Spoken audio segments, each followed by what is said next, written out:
یعنی مقصد یہ ہے قرآن کا کہ جب انسان دنیا میں کوئی نیک کام کرتا ہے تو ضائع نہیں ہوتا. کوئی بھی نیک کام اگر دنیا میں انسان نے انجام دیا ہے تو اس کا اجر ہر حال اس کو ملے گا. یہ بات ہے قرآن کی. چاہے چھوٹا عمل ہو یا بڑا، ہر عمل کا اجر ہے اللہ کی بارگاہ. کچھ اعمال ایسے ہیں کہ جن کا عظیم اجر ہے، کچھ اعمال ایسے ہیں جن کا معمولی اجر ہے، لیکن اجر سب کا ہے. دوسری بات یہ ہے کہ اگر کسی کے ذہن میں تصور ہو کہ دین اسلام کے احکامات، عام طور پر تصور یہ ہے کہ دین اسلام کے احکامات جو آئے ہیں وہ صرف آخرت کے لیے، اسی لیے ہمارا جوان زیادہ مائل نہیں ہوتا ہے عبادات کہ ہم کو عبادت سے کیا ملے گا. مرنے کے بعد وہاں پر چونکہ یقین کم ہے، اعتقاد کم ہے، اس لیے ساری عبادات کا حج وہی کے لیے اس کو مختص کر رکھا ہے. جو کچھ ملے گا وہی ملے گا یہاں کچھ. جبکہ روح اسلام کو جو سمجھتے ہیں ان کا کہنا یہ ہے کہ دنیا کی اسلام کی کوئی عبادت یا کوئی حکم ایسا نہیں ہے کہ جس کا فائدہ دنیا میں بھی نہ ہو اور آخرت میں بھی نہ ہو. کوئی بھی ایک عبادت نام لیجیے اور اس کا فائدہ بتا دیں. کوئی ایک عبادت بتا دیجیے کہ جس کے لیے کہا جا سکے کہ اس کا صرف اور صرف آخرت سے تعلق ہے، دنیا میں کوئی فائدہ نہیں ہے. چاہے نماز ہو، چاہے روزہ ہو، چاہے حج ہو، چاہے زکات ہو، یہ جتنے بھی اعمال آخرت میں تو ہے ان کا دنیا میں بھی ان کے ثوابات ہیں، ان کے بے شمار فائدے میں اللہ کرتے ہیں. یہ جو انسان کو ہے. آج ہم اپنی گفتگو کا آغاز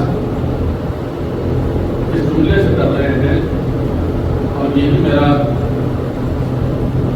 آخر منزل تک موضوع بحث میں رہے گا کہ حضور سرور کائنات جو دین لے کر آئے ہیں وہ دین بہت ہی سرل دین ہے، بہت ہی آسان دین ہے. اس دین میں بہت آسانیاں ہیں، اس میں سختی نہیں ہے. کوئی بھی ایک عمل ایسا نہیں ہے جو پیغمبر نے مسلمانوں کے حوالے کیا ہو کہ جو مسلمانوں کی طاقت سے باہر ہو. کوئی امت یہ نہیں کہہ سکتا کہ رسول اللہ بہت ٹف شریعت لے کر آئے، بہت سخت اعمال اور احکام لے کر آئے، ہمارے بس میں نہیں. تو میں ان سے پوچھتا ہوں کہ کیا بس میں ہے؟ نماز پڑھنا آپ کے بس میں نہیں، کیا وہ مشکل کام ہے اس لیے آپ کے بس میں نہیں ہے؟ روزہ یہ بہت مشکل کام ہے جو آپ سے رکھا نہیں جا رہا ہے. ہاں اگر بیمار ہے تو اس کی شریعت نے آپ کے اوپر سے روزہ اٹھا دیا، لیکن اگر صحت مند ہے تو کون سی مشکل ہے روزہ رکھنے، کون سی مشکل ہے نماز پڑھنے، کون سی مشکل ہے اگر مستطیع ہے آپ تو حج کر دیں. یہ سارے احکامات، سارے عبادات جو رسول اللہ لے کر آئے ہیں، اس میں سے مشکل کیا؟ روح اسلام، روح اعمال اور روح احکام اسلامی کو، اسپرٹ کو قرآن نے ایک چھوٹے سے جملے میں بیان کیا. لا یکلف اللہ نفسا الا وسعها. اللہ کسی بندے کو اس کی طاقت سے زیادہ تکلیف نہیں دیتا. بات ختم ہو گئی کہ کوئی بھی شریعت کا حکم اتنا ٹف نہیں ہے کہ ہماری طاقت سے باہر ہو، ہمارے اختیار سے باہر ہو کہ جو ہم انجام نہ دے سکتے. تو اگر انجام نہیں دے رہے تو ہم کو بتائیں کہ ہم انجام نہیں دے رہے. ورنہ شریعت کا کوئی حکم ایسا نہیں ہے جو ٹف ہو. ہاں یہ الگ مسئلہ ہے کہ شریعت کے احکام بہت آسان تھے، ہم پہ شیطان اتنا غالب ہوا کہ ہم نے اس کو ٹف سے ٹف بنا دیا. غور کیجیے کتنے آسان تھے شریعت کے احکام کہ ہر نفس، ہر مسلمان بآسانی ہر حکم شریعت کو، ہر حکم اسلام کو انجام دے سکتا تھا. لیکن ہماری بدبختی ایسی ہمارے ساتھ لگی کہ ہم نے اسلام کے آسان قوانین کو، اسلام کے آسان شریعت کو، اسلام کے آسان احکام کو اتنا مشکل بنا دیا کہ آج جو نعمت اور رحمت ملتی ہے انسان کو تو اس رحمت کو بلا سمجھنے لگا. بلا کیوں سمجھ رہا ہے؟ یہ جو شریعت شادی کا سسٹم لے کر آئی تھی اس میں کون سی سختی ہے؟ شریعت جو شادی کا نظام لے کر آئی تھی، حضور سرور کائنات نے جو شادی کا نظام بیان کیا تھا اس میں کہاں کون سی سختی ہے؟ مرنے کے بعد جو احکامات شریعت نے بتائے ہیں اس میں کون سی سختی ہے؟ لیکن ہم نے شادی کو بھی سخت بنا دیا، مرنے کو بھی سخت بنا دیا، عقیقے کو سخت بنا دیا، ختنے کو سخت بنا دیا. یہ شریعت کے احکام نہیں ہے. ہمارا دل چاہ رہا ہے کہ ہم پہاڑ کے نیچے دبے رہیں، تو شریعت ذمہ دار نہیں ہے. شریعت کی کوئی ذمہ داری نہیں ہے. مجھے بتائیے کہ کہاں شریعت نے کہا ہے کہ تم 5 لاکھ کا ولیمہ اگر نہیں کرو گے تو نکاح جائز نہیں ہوگا. شریعت کی اگر آپ کر رہے ہیں تو شریعت سہلا کو سمجھیے. پیغمبر جو قانون لے کر آئے ہیں اسلام کا اس میں ذرہ برابر سختی نہیں ہے، کہیں سے بھی کوئی مشکل نہیں ہے. مشکل ہم نے پیدا کی ہے، سختی ہم نے پیدا کی ہے. اپنے بے تکے رسم و رواج میں اتنے جکڑ چکے ہیں، اپنی ناک کو بچانے کے چکر میں ناک کو جڑ سے کٹوا رہے ہیں کہ ہم شادی میں خرچ کریں گے، اگر شادی میں خرچ نہیں کریں گے تو لوگ کیا کہیں گے. پشتینی زمینیں بھی جاتی ہیں صرف اسی ناک کو بچانے کے چکر میں. کیا رسول اللہ نے کہا تھا یہ؟ ائمہ اطہار نے کہا تھا یہ ہمارا فاسد اور فاسد سماج ہے کہ جو ایک غریب کو جینے نہیں دے رہا. یہ ہے کہ جو اس کو مجبور کر رہا ہے کہ نہیں تمہارے اللہ ہم بھی چلیں گے. اچھا خدا نخواستہ نہ کھلائے تو یہ اتنا ظالم سماج ہے. کسی نے ہم سے پوچھا تھا کہ دنیا میں سب سے ظالم پرانی کیا کون سی ہوتی ہے؟ تو میں نے کہا سب سے ظالم پرانی ہوتی ہے سماج. سماج سے بڑا ظالم دنیا میں کوئی بھی مخلوق آپ کو نہیں ملے. کھلاؤ تو نہیں چاہے، نہ کھلاؤ تو نہیں چاہے. ایک سلام بڑے اگر کھلا دیا تو یہ 1000 نقص، نہیں کھلایا تو بھی دیکھیے تبصرے چوراہوں پر، ہوٹلوں پر. یہ سب کی کیفیت ہے، سب کی. میں پورے سماج کا آئینہ بتا رہا ہوں، دکھا رہا ہوں کہ جس کا جرم ہے کیوں ایک پارٹ ہوگی. تو شادی کو پیغمبر اسلام نے آسان بنایا تھا، کتنا مشکل بنا. کچھ تو اتنے زیادہ بدذات ہیں کہ مہر کے ٹائم نہیں، تو داماد کو جب آتا ہے ان کے ہاں تو داماد کو کیا دیتے ہیں؟ سونے کی انگوٹھی. اس احمد کو جاہل کو خبر ہی نہیں ہے کہ مرد میں سونا حرام ہے، تو کیوں اپنی دولت کو برباد کر رہے ہو؟ کیوں اپنی ثروت کو خراب میں ملا رہے ہو؟ صرف اپنا سر اپنی ناک اونچی کرنے کے لیے. ناک تمہاری یہاں اونچی ہوگی، آخرت میں رگڑی جائے گی. جو آخرت میں رگڑی جائے گی اس لیے کہ حرام کام کر رہے ہو. سونے کا پین دیا جا رہا ہے اس داماد کو کہ جس کو علی پہ لکھنا نہیں آتا. اس داماد کو قلم دیا جا رہا ہے سونے کا، اس داماد کو قلم انگوٹھی دی جا رہی سونے کی. اور ایک بدترین جو ہمارے سماج میں، ہمارے معاشرے میں سلسلہ چلا ہے، اللہ کے واسطے اس پر غور کریں کہ ہم کفو نہیں دیکھتے. بیٹا ایجوکیٹڈ ہے، بہو جاہل انگوٹھا ٹیپ. بیٹی ویل ایجوکیٹڈ ہے، داماد جاہل. کہاں جا رہا ہے؟ ایکولیٹی کیوں نہیں ہے؟ بھائی کفو کا اسلام نے کفو رکھا ہے. کفو کا مطلب یہ ہوتا ہے ہم پلہ یہ پڑھا لکھا تو یہ پڑھا لکھا ہو. لیکن نہیں، نہ جانے کون سے مجبور. ایک تو اتنے سے تھے تو منگنی کر دی گئی، اتنے سے تھے ابھی چلنا بھی نہیں سیکھے تھے تو ان کی شادی ان کے ساتھ، ان کی شادی ان کے ساتھ. یہ دھیان کیا اپنی زندگی کو جہنم بنا رہے ہیں. ہم نے شادی کو اپنے لیے عذاب بنا لیا، ہم نے مرنے کو اپنے لیے عذاب بنا لیا.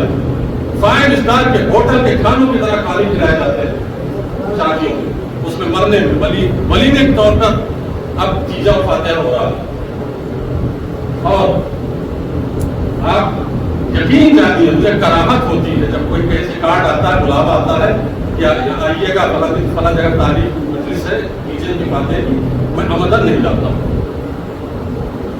مجھے نہیں اچھا لگتا کہ مرحوم کے کھانے کے لیے وہاں سلطان پور سے کارڈ آ رہا ہے، ملی پور سے آ رہا ہے، ہمہٹ سے آ رہا ہے. جو آدمی اس کی تشییع جنازہ میں نہیں گیا وہ کھانے کے شوق پہ بھاگا ہوا چلا جاتا.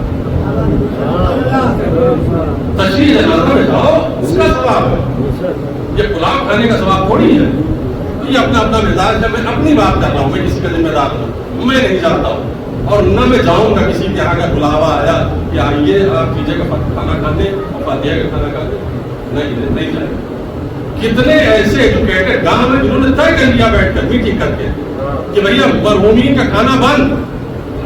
ایک تو ایسے مر گیا ہے وہ آدمی، اس کا گھر سوگوار ہے اور اس کے اوپر 5 لاکھ کا کھانے کا بہت ڈال دیا. سوال کھانا کھلائے تو کھلائے، کسی بھی طریقے سے کھلائے.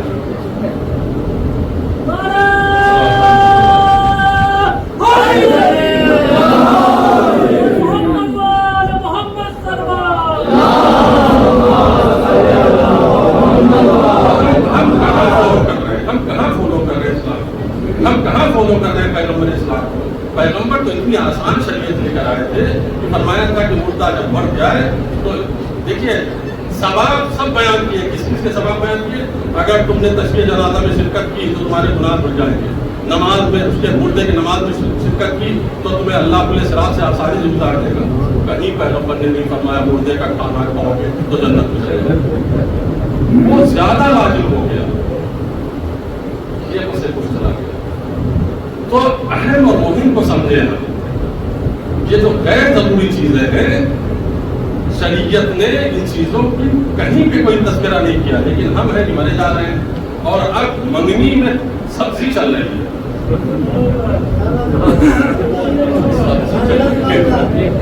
یہ سبزی پتہ نہیں کون نکالنے والا مولوی مجھے بتائے کہ یہ دعا پڑھو تو کبھی نہیں پڑھیں گے.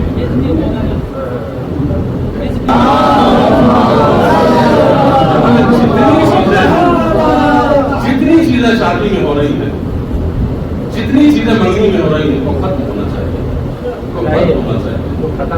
ان کا یہی پیسہ ایجوکیشن پہ لگنا چاہیے. یہی پیسہ ہم اپنے بچوں کی تعلیم پہ لگائیں.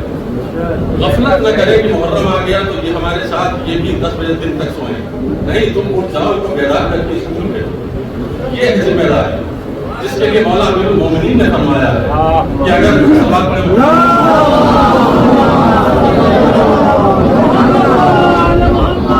سورہ سرور کائنات فرما رہے ہیں کہ اگر تمہیں پتہ چل جائے کہ علم کے اندر کیا طاقت ہے تو تم اپنا خون جگر بہا کر دریاؤں کے تہوں میں اتر کر علم حاصل کرتے ہیں. خون جگر بہا کر یعنی کڈنی بیچ کر تم پڑھتے ہیں. یہ ہے مفہوم. ہم پشتینی زمین بیچتے ہیں، تعلیم کے لیے نہیں بیچتے ہیں. یہ افسوس ہے. ہم پشتین جبکہ مکروہ ہے، شدت سے معصومین نے منع کیا کہ اپنی پشتینی زمین مت بیچنا. کاروبار کرنا زمین خریدنا، لیکن زمین بیچنا نہیں. یہ مضمون ہمیں بتایا گیا. یہ مجبور کون کر رہا ہے؟ یہ بدترین سماج مجبور کر رہا ہے. اس کو چینج ہونے کی ضرورت ہے. لیکن اگر یہ چینج نہیں ہوگا تو یہ منزل کو آئے کہ خود یہ ماتھے پر سر پہ ہاتھ رکھتے ہوئے کہ ہم نے بہت زیادہ خرافات میں ہماری اپنی زندگی مبتلا کر لی ہے، اس کو بند ہونا چاہیے. علماء کہتے ہیں تو آپ کی سمجھ میں نہیں آتا ہے. ہندو سماج اچھی میں ایک کام میرے ذہن میں اس وقت نہیں ہے، نیوز پیپر میں پڑھا تھا میں نے. پورا ہندو سماج اکٹھا ہو کر بیٹھا تھا. اس نے کہا تھا کوئی مر جائے گا تو اب تیرہویں کا کھانا نہیں کھائیں گے. تیرہویں کا کھانا بند. کیوں؟ کہا اس لیے کہ مر گیا. اچھا شریعت کا قانون بھی سن لیجیے. چھٹے امام جعفر صادق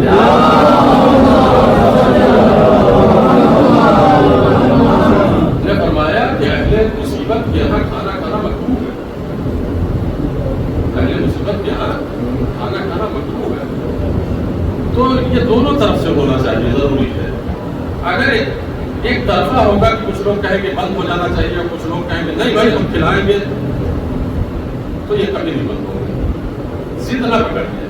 جو بھی فیصلہ کیجیے سب لوگ مل کے فیصلہ کیجیے، یہ ہونا ہے تو ہونا چاہیے۔ لیکن اگر ایک آدمی کہے کہ نہیں ہم تو بھائی کریں گے، ہم تو آزاد ہے، تو بھائی کیجیے۔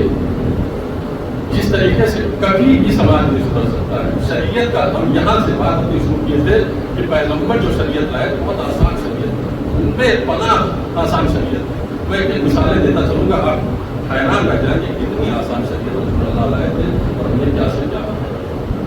بیٹی کو جس کو پیغمبر فرما رہے ہیں کہ ذرا قلب و نگر ہے، جس کو فرما رہے ہیں یہ رحمت ہے، کوئی بیٹی جب پیدا ہوتی ہے باپ روتا ہے، ماں روتی ہے، یہ کون بلا رہا؟ سماج بلا رہا۔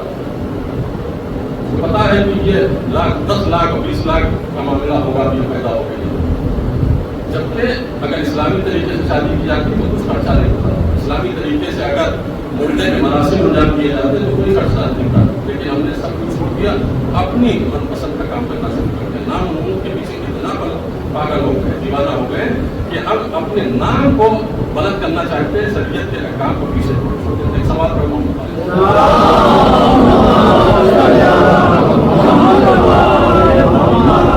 حضور سرور کائنات کی جو شریعت سنیے، قرآن کیا ہے؟ ان اللہ یرید بکم اليسر ولا یرید بکم العسر، اللہ تم سے آسانی چاہتا ہے، تمہاری سختی نہیں چاہتا۔ یہ قرآن کیا ہے، اللہ تمہارے لیے آسانیاں پیدا کرتا ہے، تمہارے لیے سختی پیدا نہیں کرتا۔ وہ آسانیاں تمہاری زندگی میں چاہتا ہے، مشکل نہیں چاہتا۔ کیسے آسانی چاہتا ہے؟ ساری عبادت اسلامی ہر مسلمان پہ واجب نہیں ہے، کنڈیشنل ہے، کسی پہ واجب ہے کسی پہ واجب نہیں۔ یہی ہے آسان ہونے کا ثبوت، اسلام کی احکام کے آسان ہونے کا یہی سب سے بڑا ثبوت۔ کوئی بھی عبادت نماز کی سوا آپ بتا دیجئے کہ سب پر بدون کنڈیشن سب پہ واجب ہو، کنڈیشنل واجب ہو۔ روزہ واجب ہے کنڈیشنل، حج واجب ہے کنڈیشنل، زکوٰۃ واجب ہے مشروع، جہاد واجب ہے شرط کے ساتھ، ایک نماز ہے کہ جو کسی بھی حال میں معاف نہیں، مر رہے تو بھی پڑھو، بستر میں لیٹے ہو تو بھی پڑھو، ڈوب رہے تو اشارے سے پڑھو، صرف نماز ہے کہ جو معاف نہیں۔ باقی روزہ میں کچھ کنڈیشن ایسی آتی ہے کہ معاف کر دیتا ہے، بیمار ہو نہ رکھو، سفر پہ چلے گئے ہو نہ رکھو، جہاد اندھے ہو لنگڑے ہو کمزور ہو میدان میں چل نہیں سکتے، جہاد آتی نہ کرو، حج مستطیع نہیں ہو تمہارے پاس دولت نہیں ہے تو حج پہ نہ جاؤ، زکوٰۃ حد نصاب تک تمہارا مال نہیں پہنچا ہے، زکوٰۃ تمہارے پر واجب نہیں ہے۔ تو یہ سارے احکامات سب پر واجب نہیں ہے، ان پر واجب ہے جن کے شرائط پورے ہوتے ہیں۔ یہ ہے آسان ہونے کی دلیل، اسلام کا قانون اتنا آسان ہے کہ روزہ اگر رکھ سکتے ہو تو رکھو، حج کر سکتے ہو تو کرو، جہاد کر سکتے ہو تو کرو۔ اس لیے جماعت کے احکام میں مولا امیر المومنین کا ایک جملہ میں نظر سماعت کر رہا ہوں کہ جماعت کے احکام میں مولا امیر المومنین نے پیش نمازوں کو سختی سے حکم دیا کہ دیکھو خبردار نماز جماعت کو طولانی نہ کرنا، اس کا خیال رکھنا کہ جو نماز جماعت پہ سب سے زیادہ کمزور شخص ہے اس کے اعتبار سے نماز پڑھنا۔ اور اس کے بعد ایک جملہ کہا وَلَا تَكُونُوا فَتَّانِينَ، دیکھو فتنہ گر نہ بننا۔ توجہ کریں آپ جملے پر، اس جملے کی گہرائی پہ آپ جائیں۔ یہ ارشاد فرمانے کے بعد، یہ حکم دینے کے بعد کہ نماز کو طولانی نہ کرنا، لاسٹ میں رزلٹ دے رہے ہیں لا تکونوا فتانین، اے پیش نمازو، اے امام جماعت فتنہ گر نہ بننا۔ کیا مطلب؟ یعنی نماز لمبی پڑھو گے تو مسجد میں فتنہ کھڑا ہو جائے گا، نماز لمبی کرو گے تو لوگ تمہاری برائیاں شروع کر دیں گے، تو فتنہ نہ کرو۔ معاذ بن جبل جب جا رہے تھے تبلیغ کے لیے تو کہا رسول اللہ کو نصیحت کیجیے، پیغمبر نے فرمایا کہ نماز بہت شارٹ پڑھانا، بہت مختصر، واجبات کی حد تک پڑھانا اور معمومین کو آزاد کر دینا، تو دل چاہے تو تمہارے پاس بیٹھے رہے گھنٹوں مسجد میں، ان کا اختیار ہے، لیکن جو واجبات کی حد تک ہے اس میں ان کو زیادہ دیر تک نہ مبتلا رکھنا۔ یہ سب شریعت کے احکام، آسانی والے احکام ہے۔ ایک دوسرا گوشہ میں دکھاتا ہوں آسانی کا۔ اللہ کا کتنا بڑا کرم ہے تمام انسانوں پر کہ اس نے ہم کو گناہ کرنے کے بعد موقع دیا کہ توبہ کر لیں۔ اگر وہ یہ دروازے توبہ بند کر دیتا، کہتا کہ نہیں کوئی توبہ نہیں، ادھر گناہ ادھر سزا، تو بتائیے دنیا میں کوئی انسان زندہ بچتا؟ کوئی ایک انسان ایک لمحے کے لیے زندہ نہیں بچ سکتا تھا. کتنی بڑی سہولت اس نے رکھی کہ تم نے گناہ کر کے بڑے سے بڑا گناہ کیا ہے. لا تقنطوا من رحمت اللہ، اللہ کی رحمت سے مایوس نہ ہونا. ان اللہ یغفر الذنوب جميعا، اللہ تمہارے سارے گناہوں کو معاف کر دے گا. شرط یہ ہے کہ تم توبہ کرو. تو یہ باب توبہ تمہارا زندگی کے آخری حصے تک کھلا ہوا ہے. سب سے زیادہ اللہ کو اور ائمہ طاہرین کو اور ائمہ انبیاء کرام کو سب سے زیادہ ناپسندیدہ چیز کیا ہے؟ میں آپ سے سوال کر رہا ہوں. سب سے زیادہ مولا کائنات کو، رسول اللہ کو، آل بیت اطہار کو اگر ناپسندیدہ ہے کوئی چیز تو کیا؟ سب سے زیادہ ناپسند کرتے ہیں اہل بیت عصمت و طہارت اس شخص کو کہ جو خلوت میں گناہ کرے اور جلوت میں بیان کرے. کوئی گناہ کرے چھپ کے لیکن لوگوں سے بیان کرتا پھرے، اہل بیت اس سے سخت نفرت کرتا ہے، اللہ اس سے سخت نفرت کرتا ہے. لیکن جو خلوت میں گناہ کرنے کے بعد شرمندہ ہوتا ہے، ظالم ہوتا ہے، اللہ کو معاف کر دیتا ہے. ایک ایگزامپل، مولا کائنات امیر المومنین علی بن ابی طالب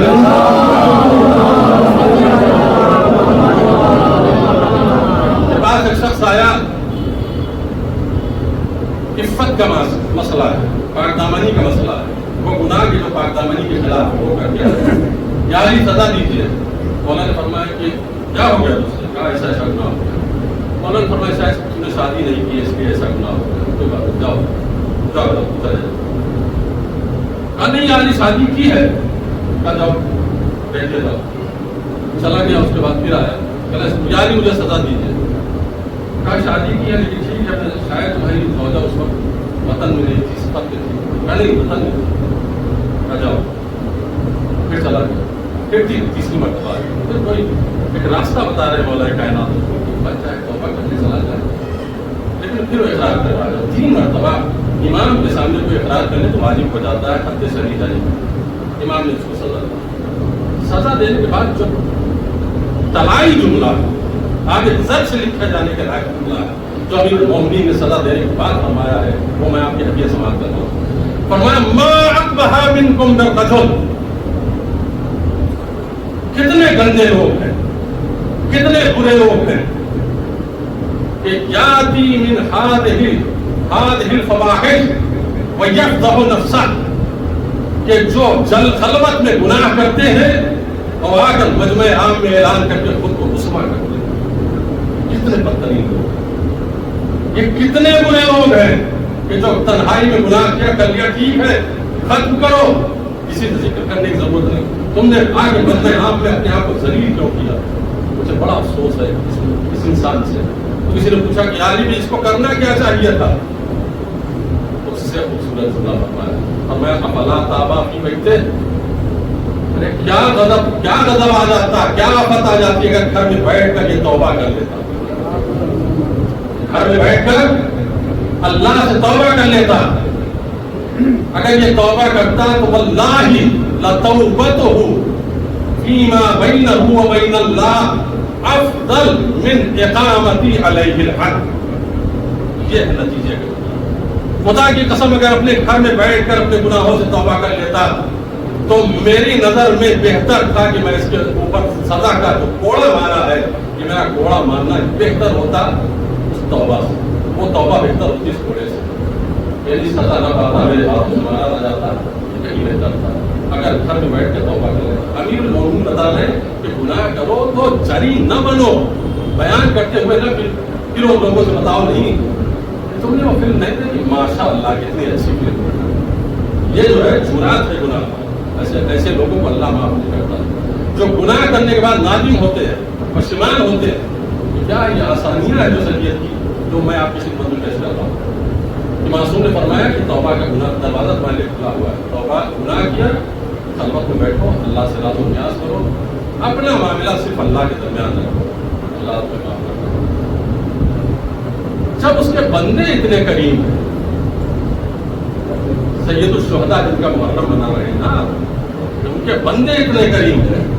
جب 2 محرم کو قافلہ پہنچا ہے نا، میں مسائل پہ نہیں آیا ہوں، میں اپنے موضوع سے ریلیٹڈ ہوں، اس سلسلے کی بات ایک کڑی ہے بیان کر رہا ہوں کہ جب 2 محرم کو کربلا پہنچے ہیں تو آپ کے ساتھ غلام تھے، ساربان تھے جو کرائے پہ آپ کے علاقے کی بہار پکڑ کے کربلا تک لائے تھے. سب رئیس کرانے یہ غریب غریب نہیں ہے جو اگر کوئی سمجھے کہ اہل بیت اس میں تو طہارت غریب تھے. غریبی کون سی اچھی چیز ہے کہ جو آپ زور دیتے ہیں کہ اہل بیت غریب بہت اچھے لگے. اہل بیت غریب نہیں تھے، اہل بیت کائنات کے مالک تھے. کربلا تھا کا امام حسین کرائے کے ساربان لے کر، پتہ نہ ہوگا آپ کو، کربلا میں ساربان لے کر آئے کرائے پر، مہار پکڑ کے چل رہا تھا امام حسین علیہ السلام کے سارے ناکوں کی. 2 محرم کو جب پہنچے کربلا میں تو جناب ابو الفضل عباس فرمایا بھیا یہ جو ساربان آئے ہیں ہمارے ساتھ جو مزدوری طے ہوئی ہے ان کو دے دو. جناب عباس نے کہ چلے جائیں، اس لیے ان کی ڈیوٹی ختم ہو گئی، ان کی منزل ختم. جناب عباس نے سب کو دینا شروع. اس کے بعد ایک غلام بچ گیا جو آخر میں رہ گیا تھا، تو مولا نے فرمایا اس کو ڈبل دے دو، اس کو ڈبل دے دو. ڈبل دیا. فرض کیجیے کسی کو 100 دیا تھا تو اس کو 200. معلوم ہے کہ اس بنسات نے جس کو 200 دیا تھا کیا کیا کیا کیا کروا اس کو. سب چلے گئے یا رہ گیا تھا، چھپ کے بیٹھ گیا تھا. عاشور کے دن سید الشہداء کی انگلی کاٹ کے اس نے انگوٹھی اتاری. آپ پہچانیے کرم، پہچانیے آل محمد کا. اللہ کا کرم تب سمجھ میں آئے گا کتنی آسانی ہے دین میں. آل محمد سے سمجھیے کہ یہ کتنے بڑے دل کے حامل ہیں، جانتے ہیں کہ میرے ساتھ ظلم کرے گا. 200 دیا سب سے زیادہ، لیکن عاشور کے دن ملعون نے امام حسین کی انگوٹھی اتاری. تو یہ کرم اگر سمجھنا ہے، آسانی کی سمجھنا ہے تو آل محمد کے راستے چاہیے تب دین سمجھ میں آئے گا. مولا امیر المومنین کے راستے سمجھ میں آئے گا. مولا اس کے اوپر خفا ہوئے کیوں گناہ کو پار کیا، خاموشی سے توبہ کر لیتے اللہ معاف کر دیتا. یہ ایک مثال. دوسری مثال یہ جو قرآن کہہ رہا ہے کہ ان اللہ یرید بکم الیسر، اللہ تم سے آسانی چاہتا ہے. کچھ لوگ تھے کہ جو شریعت میں حلال تھی ان کے اوپر تو اپنے اوپر حرام کیے دے رہے تھے کہ ہم اس کو نہیں کھائیں گے، ہم اس کو نہیں کھائیں گے، ہم اس کو حرام سے سمجھتے ہیں. قرآن کی آیت بل من حرم زینت اللہ التی اخرج لعبادہ. پیغمبر سے پوچھو کہ کیوں حرام کر دے رہے ہیں ان چیزوں کو کہ جن کو اللہ نے اپنے بندوں کے لیے حلال قرار دیا. تو جو حلال کی ہوئی چیز ہے اللہ کی، اس کو حلال حرام نہیں کر سکتے. پیغمبر اسلام اپنی بیویوں کے پاس آئے، کسی بیوی نے کہہ دیا کہ مغافیر کی بو آ رہی ہے آپ کے دہن سے. پیغمبر نے کہا میں نے شہد کھائی لیکن اگر ایسا ہے تو آنسو سے دیکھو. قرآن کی آیت نازل ہوئی یا ایھا النبی لما تحرم ما احل اللہ لک. تم جس چیز کو اللہ نے تمہارے لیے حلال قرار دیا اس کو حرام کیوں کر رہے ہو؟ ان بیویوں کے چکر میں، ان کو خوش کرنے کے لیے. جو چیز اللہ نے تمہارے لیے حلال کی ہے اس کو حلال کرو، تمہارے لیے حلال ہے. یہ ہے اسلام، یہ ہے دین. جس کو سمجھنے کی ضرورت ہے کہ دین صرف اور صرف یہ نہیں ہے کہ چند رسومات کے بندھن میں جکڑ کر اپنی زندگی تباہ کرتے اور سمجھے یہی دین ہے. وہ دین نہیں ہے، وہ صرف رسم ہے کہ جو ہم نے خود بنائی ہے اس کو نہیں بنائی. ایک سوال پڑھے محمد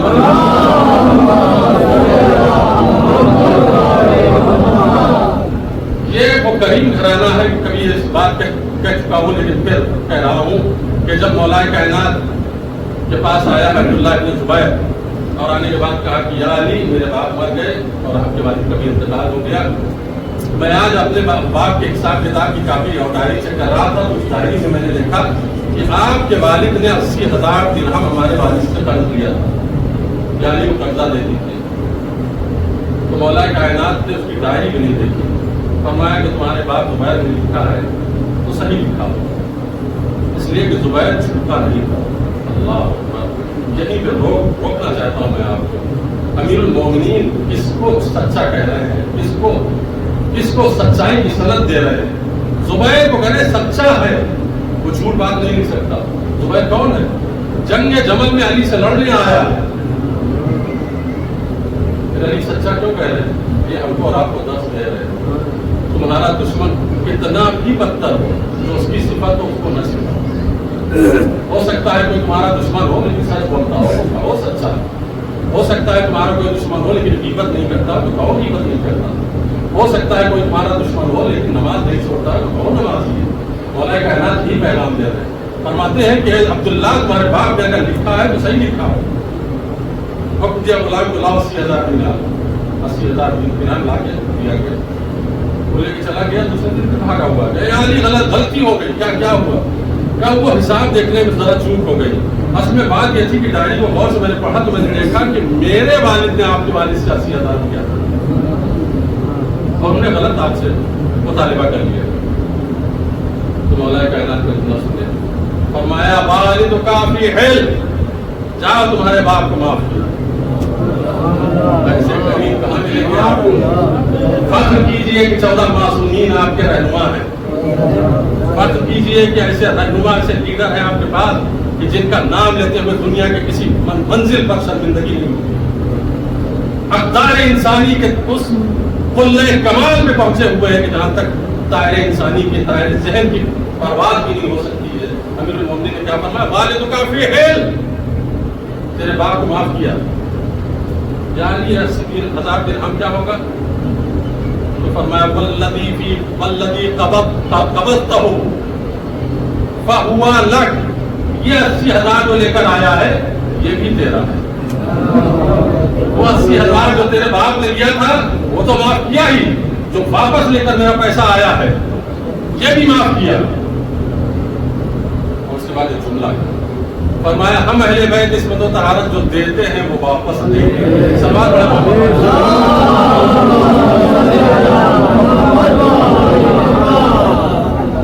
یہ ہے دین اسلام کہ امیر المومنین اسلام کے کرم سے سمجھیے، ان کی آسانیوں سے سمجھیے. تو دین اسلام چند اصول ہیں کہ جن کے اوپر دین کی بنیاد ٹکی ہوئی ہے. ان اصولوں کو ذرا غور سے سمجھ لیجیے. ایک اصول تسہیل ہے جس کو سرلتا کہتے ہیں. یعنی اسلام بہت سرل دین ہے، بہت ہی آسان دین ہے. اس کی بنیاد ہے آسانی پر رکھی. اور دوسری چیز ہے اس کی بنیاد ہے اعتدال پر رکھی ہے. اسی سہولت کی بنیاد پر، اسلام کی بنیاد سہولت پر رکھی گئی ہے.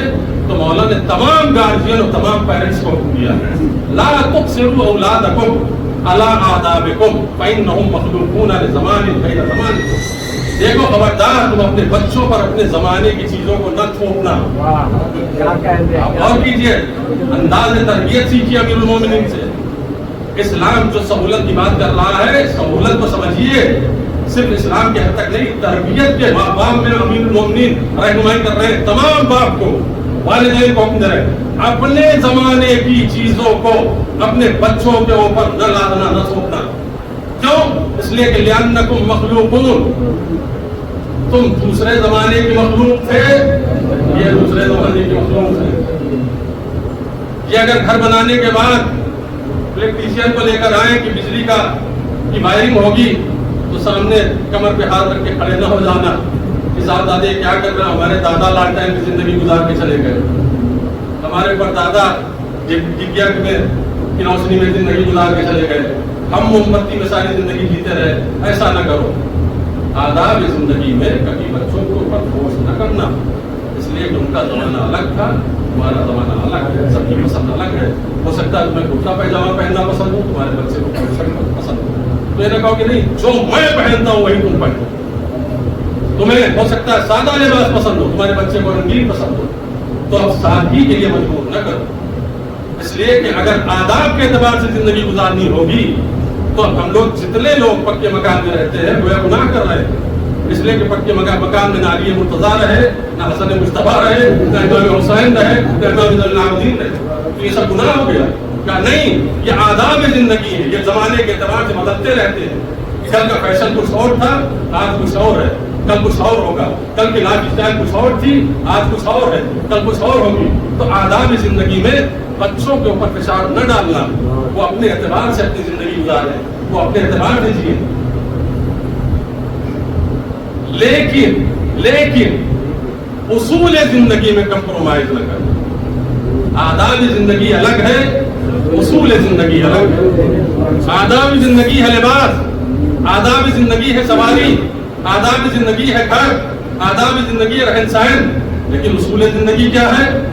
سچ اچھی بات ہے، خیانت بری بات ہے، سچ بولنا اچھی بات ہے،